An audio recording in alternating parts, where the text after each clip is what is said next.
নমস্কার। শুরু করছি শ্রীমদ্ ভগবদ গীতা। ওম নমো ভগবতে বাসুদেবায়। প্রথমে গীতার ধ্যান।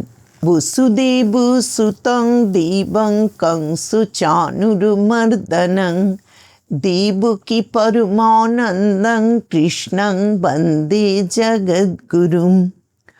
আমরা পাঠ করছিলাম শ্রী শ্রী গীতার দ্বিতীয় অধ্যায় সাংখ্যযোগ থেকে। গত পর্ব শেষ করেছিলাম 56 নম্বর শ্লোক দিয়ে। আজকে শুরু করব 57 নম্বর শ্লোক থেকে।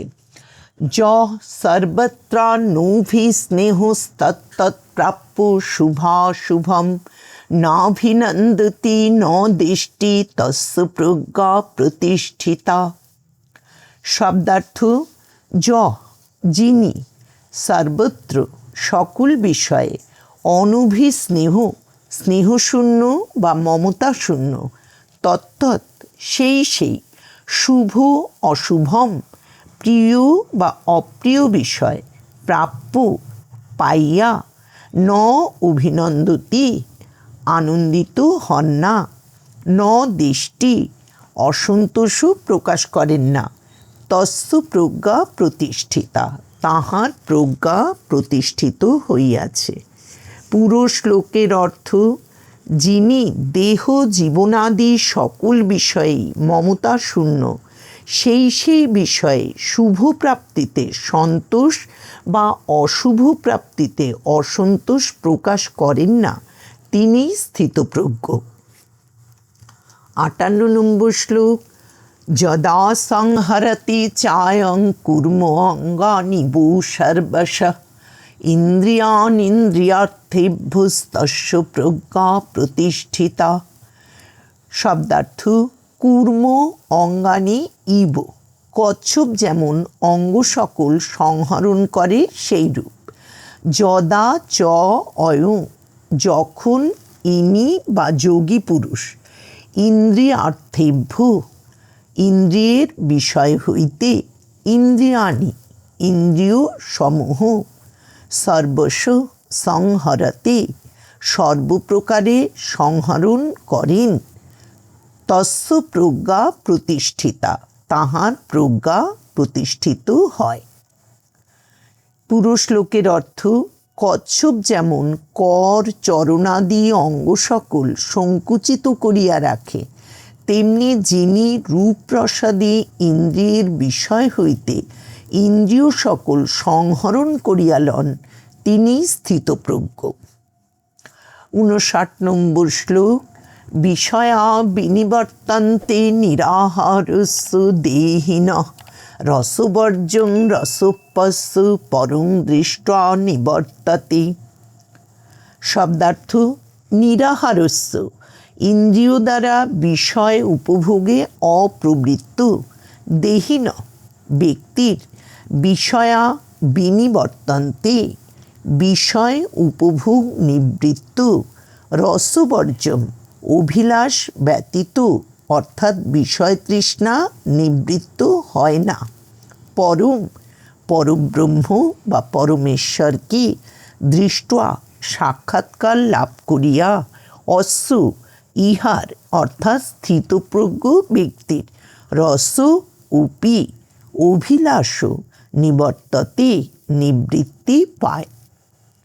পুরো শ্লোকের অর্থ: ইন্দ্রিয় দ্বারা বিষয় গ্রহণে অপ্রবৃত্ত ব্যক্তির বিষয় উপভোগ নিবৃত্ত হয় বটে, কিন্তু বিষয় তৃষ্ণা নিবৃত্ত হয় না, কিন্তু সেই পরম পুরুষকে দেখিয়া স্থিতপ্রজ্ঞ ব্যক্তির বিষয় বাসনা নিবৃত্ত হয়। 60 নম্বর শ্লোক।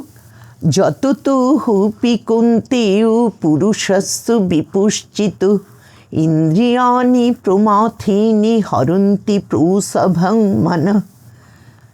শব্দার্থ: কুন্তেয় প্রমাথিনী চিত্ত বিক্ষেপকারী বা বলবান, ইন্দ্রিয়াণি ইন্দ্রিয় সমূহ, যততো যত্নশীল, বিপশ্চিত বিবেকী, পুরুষস্য অপি পুরুষেরও, মনঃ প্রসভং হরন্তি হি মনকে বলপূর্বক হরণ করে।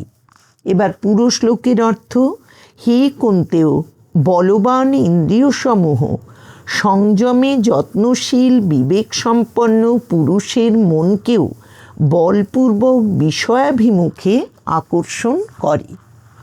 এবার 61 নম্বর শ্লোক: তানি সর্বাণি সংযম্য যুক্ত আসিত মৎপর বশে হি যস্যেন্দ্রিয়াণি তস্য প্রজ্ঞা প্রতিষ্ঠিতা।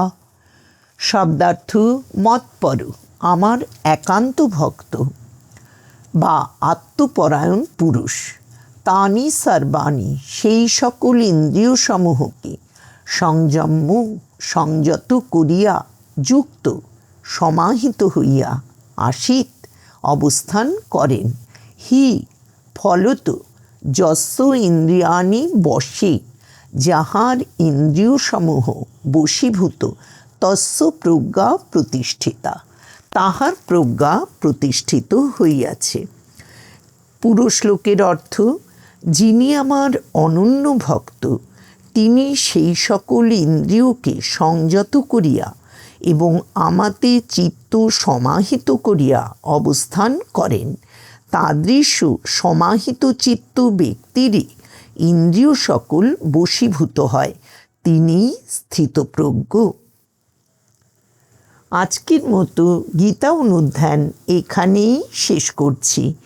আগামী পর্বে পরবর্তী শ্লোক থেকে পাঠ শুনতে পাবেন।